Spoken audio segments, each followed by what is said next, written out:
tayong magamit pang rescue, mga ropes, mga tawag dito, rescue basket, yan, unti-unti. Doon na siguro, doon na open na sa, sa amin na yung mga ibang pwede pang mangyari. Naging broad pa yung ano, yung kaisipan o para ba na hindi lang ito yung mga posibilidad na pwedeng mangyari dito sa Olongapo, hindi lang naman yun eh. Meron pa tayong mga landslides diyan, di ba? Matataas, may mga pwedeng mahulog sa ano. Tapos, lunod-lunod yan sa akin. Doon na nag-start. Sa Mag-procure inyo na rin, tayo ng sir, mga diba, gamit. sir, pag may suicide? Kasama din. Yung natatawag din tayo. Pati na nga po sa akin eh, parang ginaya naman na yun sa ibang bansa. Pusa, aso. Yan. Yun. So, after nung first encounter no, sir, I mean, naano na kayo nun, sir? Tawag dito. Na-ready nyo na yung sarili nyo sa ganun na pangyayari ulit. Alam nyo na yung susunod na gagawin nyo. Ako, meron lang May sinabi. sumunod na ba dun, sir? Yung mga namatay ulit. Meron. Kaso, ano eh, mga minsan talagang kahit na anong sabihin mo na ready ka na, may gamit ka na, ah, ano pa, pwede mo bang sabihin na experience ka na? Iba-iba rin kasi eh. Hindi lahat kasi ng sunog pare-pareho eh. Parang palaging new experience din eh. Meron pa. Yung time na yan, sunod-sunod yan eh. Tatlong incidents na may patay yan eh. Dito sa Nidas, meron pa sa kakasabay. Hindi ako sigurado eh. Meron pa dyan sa gawin dyan. Sa Tapina Kata, taka sa Barreto. Sa duty namin, ay hindi, iba na pala yun. Ibang time yan. Pero alam ko tatlo nga yan, kay Sir Arvin yan eh. Sa Nida, sa Barreto. O tama, yun, sa may Istapinak. Compound yun, lasing naman daw. Hindi nakababa. Kaya, nakita yun, wala na talaga, charred na siya. Litaw na buto niya. Tapos, dito pa sa, yung magkapatid naman, nakatrap din sa Barreto. Hindi rin na kuha yun. Hindi mo alam, hindi ka familiar yan. Hindi ka familiar. Ayun. May mga ganun pa. Isa pa pala, makwento ko na lang dun. Hanggang ngayon, ang naging impact sa akin yan, pag pumapasok na ako sa loob ng sunog, nakakakita naman ako ng bed na, at ito naman lang, parang naiisip ko, may tao. Pero at the same time, sana wala. Ganun ba? Lagi ka ng ano, sir, na-alert. Alam, may kama. Oo, alam Tignan mo. ka mo. May tao.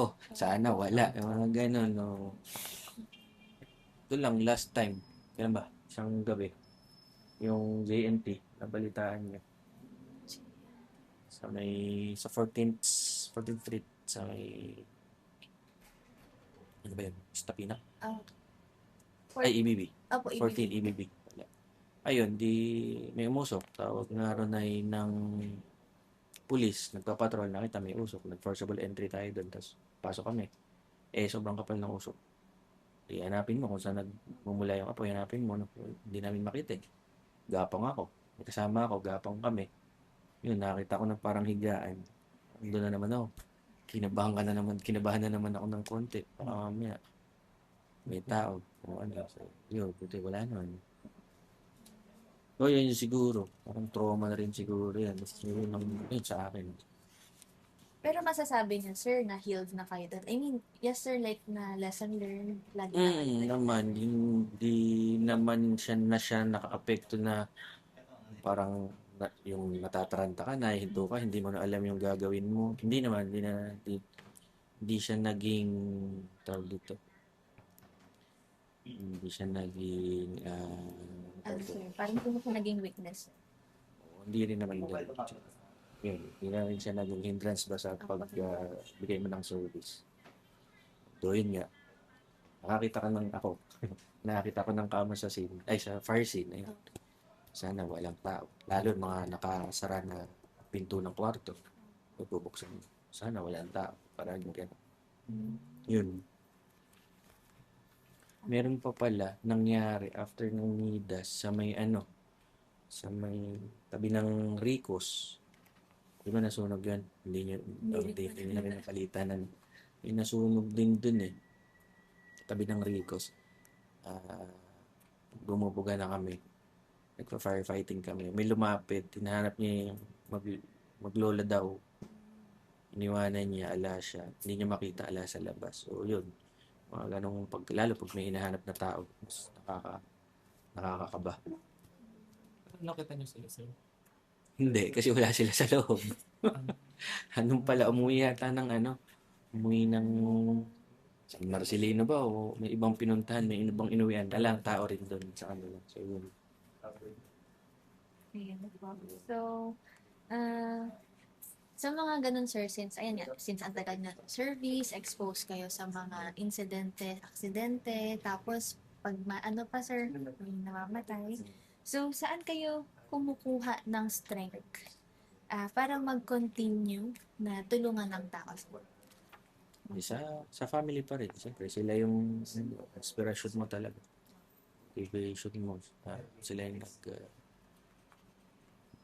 magmo-motivate ba o parang naisip mo na huwag kang bibigay. Diba? Ano kaya, sir, close kayo na anak niyo, sir? Oo, pagka medyo nalulungkot ako, yakapin ko yung anak ko. Kahit ayaw niya, medyo malaki na eh. 10 years old na eh. Nahihiyayaan eh. Yun. Mga ganun. So, Mrs. Yan. Number 1 supporter natin. Tsaka, sir, nag-video call din. Oo naman. Tapos po, malapit na matapos, sir. Sige. Kung meron po kayong isang bagay na nagsisimbolize sa firefighting journey nyo, ano po iyon at bakit? Paano ba? Hindi ko makaisip pa. Tama, sir. Ha? Hindi kama. Pwedeng sabihin kama. Doon nagsimula lahat, ano? Bibigyan mo ako ng title. Tama. Bed frame. No? Hindi, sir. Joke lang. Sige po. Ano po? Ano ba? Nung sir, yung interview namin nakaraan, ang binigay nila sa aking object, yung isa, yung truck.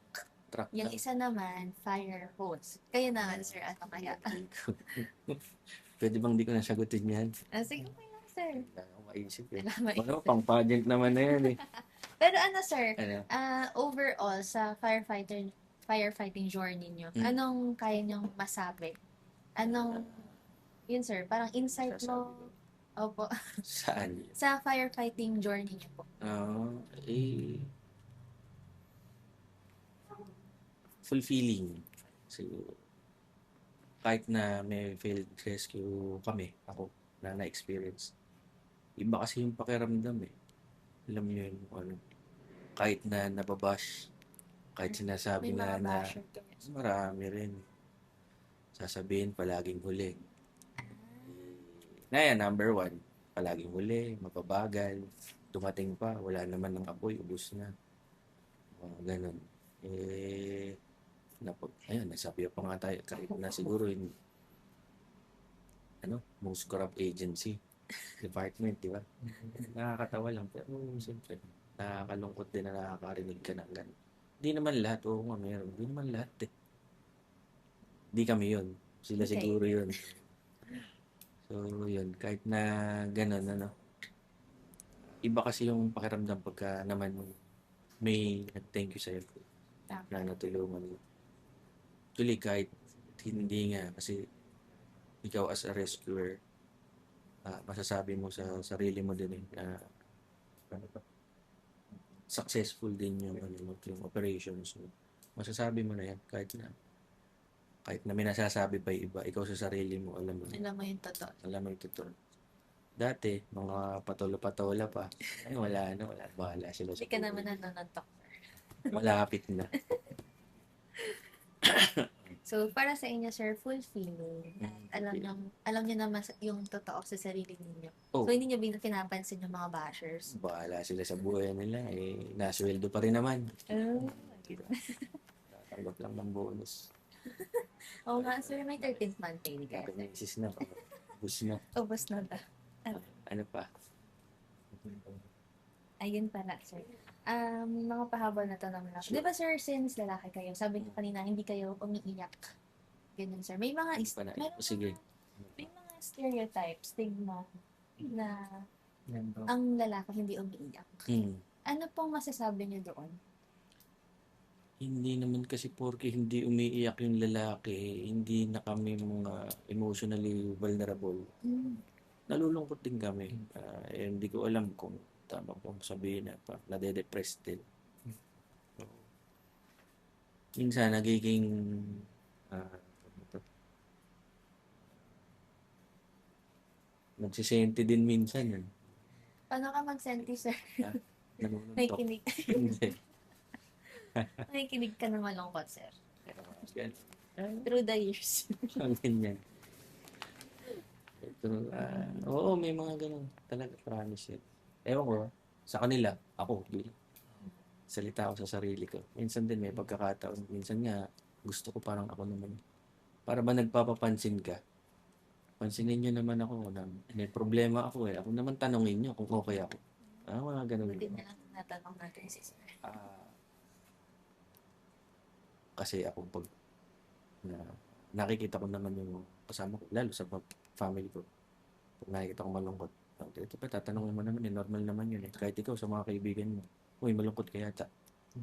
Minsan, may pagkakataon na pag nakakaramdam ka na, alala mo yung mga operations mo yun. Medyo mabibigat sa loob, may mga namatay. Parang minsan, ako, although hindi ako umiiyak, gusto ko naman, ako naman tanongin nyo. Ganun. Tanongin nyo naman ako kung okay pa ba ako, okay ba ako. Gusto mo, sir, tuloy na natin pa. Ano ba? Therapy tayo. Parang importante. Sige, parang maganda yung sarap din na nakakapaglabas din. Oo, kasi kami puro tawanan, puro kalokohan, hindi naman din ako makapag-vent out talaga sa kanila na. Alam mo naman yun. Diba? Tsaka, sir, pag madami talaga, puro ganon. Alaskahin ka pa ng mga yan. Oo. Nagbubuhuli. Alaskador din ako. Di, babalik lang sa'yo. Pagkakataon ko na to, bawian ko to si Sir. Ganyan. Minsan naman, hindi mo rin naman makwento sa lahat din sa asawa mo kasi mag-aalala. Mag-aalala yun. For sure. Yun. Bali, sir, para sa inyo, importante pa rin sa lalaki ang pagiging vulnerable. Oo, hindi. Bakit? Kahinaan ba sa lalaki? Aminin mo na ikaw nalulungkot ka rin, may dinaramdam ka, na nagiging sentimental kapag ka minsan. Hindi naman siguro kahinaan yun. Para sa akin na, yun, maging aware kasi sa nararamdaman mo sa sarili mo. Baka mamaya, kaiipon mo yan. Bahala ka. Maglakad ka na rin mag-isa dyan. Bali ikaw, sir, nagiging vulnerable ka. And sa tingin niyo po ba, nababalance niyo naman, sir, yung emotions niyo? Na-manage niyo naman po? Namamanage naman. Kung hindi, siguro, hindi nyo na ako makausap dito. Siguro, no. Ayan. Yun. Daanin mo sa biro. Tsaka, yun ako eh. Tama. Mamaril na lang ako sa ulo sa Counter-Strike.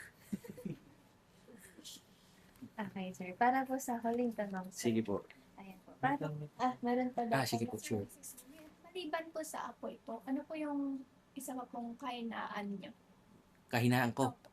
Na-erect po. Si Mrs. Hindi, pero hindi, ano nga. Kahinaan sa... Diba, is yung kainaan ng firefighters is apoy. Parang sarili niyo po, ano yung kainaan? Ako. Sarili ko. Anong kahinaan ko? Yun, siguro nga. Siyempre, yung sa family ko na. Ako, matagal na ako nagsiserve dito sa Olongapo. Ilan taon na ba ako dito? 11 years na. 11.